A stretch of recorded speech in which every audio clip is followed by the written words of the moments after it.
এই দোকানদার, তুই আমারে সালাম দিলি না কেন? আপনি কোন লাট সাহেবের মাইয়া যে আপনারা দেখার সাথে সাথে আমারে সালাম দেওয়ান লাগবো? এক্কেবারে থাপড়াইয়া দাঁত ফেলে দেব বেয়াদব। আপনি আমারে থাপ্পড় মারবেন কেন? আমি আপনার খাই না পড়ি যে আপনি আমারে থাপ্পড় মারবেন? তুই আমারটাও খাস না, আমার বাপেরটাও খাস না। আমি সরকারি লোক। আপনি সরকারি লোক মানে? আপনি কোন পোস্টে আছেন? আপনি কোথা থেকে আসছেন? বিএসটিআই থেকে আসছি।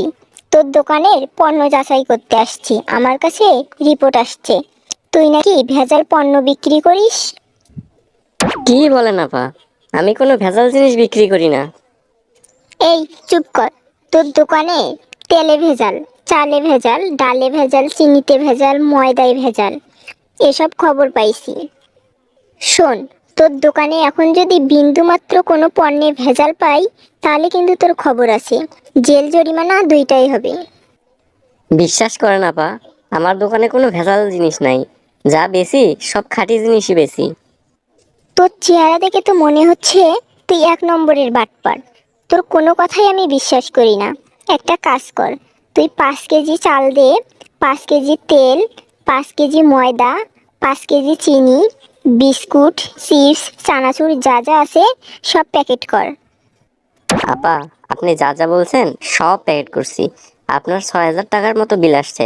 টাকাটা দেন, আমি মালপত্রগুলো দিচ্ছি। থাপ্পড়ে দাঁত ফালাইয়া দেব বেয়াদব। তুই কি মনে করছিস আমি এগুলো কিনতে আসছি? আমি এইসব পণ্য বাসায় নিয়ে যাব, তারপর সব পরীক্ষা করব। যদি একটা পণ্যের মধ্যেও ভেজাল পাই, তাহলে তো তোর 12 বছরের জেল।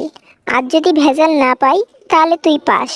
তোরে আর জেলে যাওয়া লাগবে না, তুই মনের সুখে দোকানদারি করবি। ঠিক আছে আপা, আপনার যা লাগে নিয়ে যান, প্রয়োজন হলে সব ফ্রিতেই নিয়ে যান। কোনো সমস্যা নাই, তবুও আমারে বিপদে ফেলায়েন না আপা। শোনেন, আপনি সব জিনিস ব্যবহার কইরা রিপোর্টটা আমার পক্ষে দিবেন আপা। এইটা আমার অনুরোধ রইল। আপা, আমি গরিব মানুষ, দোকানদারি কইরা খাই। আমার পেটে লাথি দিয়েন না আপা। চুপ, আগে জিনিস দে, পরীক্ষা করি, ব্যবহার করি, তারপর কথা হবে। আচ্ছা, এর মধ্যে কি জুস দিছিস? কয়েকটা জুস দিস মনে করে।